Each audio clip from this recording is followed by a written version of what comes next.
Hannibal Barca.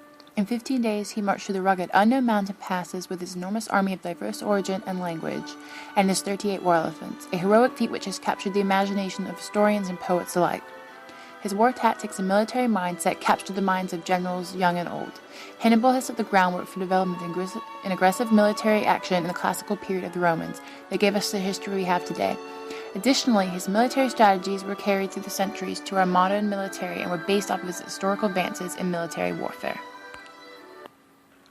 Hannibal is the son to the famous general Hamilcar Barca.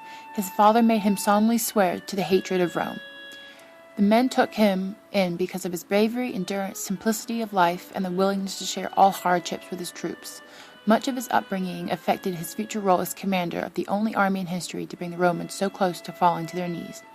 This is when historians started to realize that Hannibal's army didn't follow him over mountains or into deadly battles because of his rank.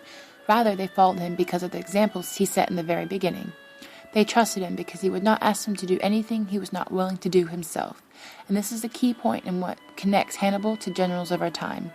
Not only did his armies influence Rome, but his mindset influenced the generals we have today. But unknown to everyone else, he will soon be known throughout the world as one of the greatest military minds of the classical age. Hannibal and Dawson are both generals of great armies and responsibilities. General Dawson had spent 10 years in the army and then decided to take leave to Marion Military College in Alabama. There he studied many of the military tactics and trainings Hannibal did, but with different weapons.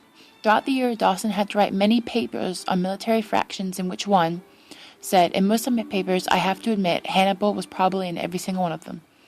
Dawson goes on to say that Hannibal was one of his role models when it came to dealing with his men. Dawson completed every drill with his men and accepted every punishment with his men, no matter how grueling. Hannibal's influence carried with Dawson into the next 25 years in the service of the army. Hannibal hated the Romans, but what he didn't realize was that he still have forever changed the way the Romans fight until their downfall in AD 476. If it weren't for Hannibal, Rome would not have been what it was, the greatest empire in the classical period.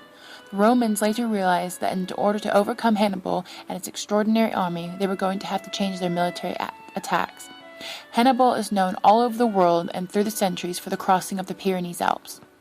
Romans forces were cut off guard by the risk Hannibal had taken in crossing the Alps in the dead of winter. Hannibal did this in order to beat the Roman soldiers back to Rome before they could come and restock on food and supplies. This was the man who influenced an empire to changing everything they knew about the military warfare, and the man who changed the way the modern armed forces looked at training of their men. Hannibal influences not only the time period but ours as well. His personal tactics almost defeated the most powerful nation in the world during his time. His accomplishments lived throughout the centuries and are still looked at today in the 21st century. His way of thinking is used by generals and intelligence agencies all around the world. Hannibal turned the tide against Rome, and he turned the tide of time and influenced our military strategies centuries later.